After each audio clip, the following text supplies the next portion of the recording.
নমস্কার, আমি সীমা। তো আজ গেলাম মামা শ্বশুরের বাড়িতে নীলপুজো উপলক্ষে।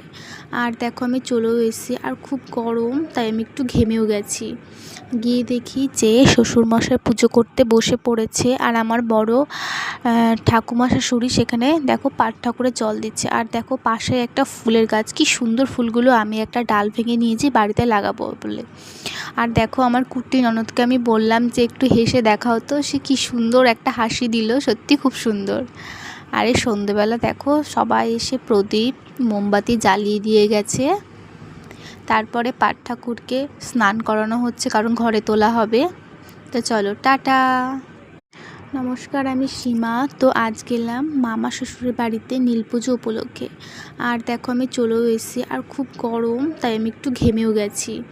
গিয়ে দেখি যে শ্বশুরমশাই পুজো করতে বসে পড়েছে, আর আমার বড় ঠাকুমা শাশুড়ি সেখানে দেখো পাট ঠাকুরে জল দিচ্ছে। আর দেখো পাশে একটা ফুলের গাছ, কি সুন্দর ফুলগুলো, আমি একটা ডাল ভেঙে নিয়েছি বাড়িতে লাগাবো বলে। আর দেখো আমার কুট্টি ননদকে আমি বললাম যে একটু হেসে দেখাও, তো সে কি সুন্দর একটা হাসি দিল, সত্যি খুব সুন্দর।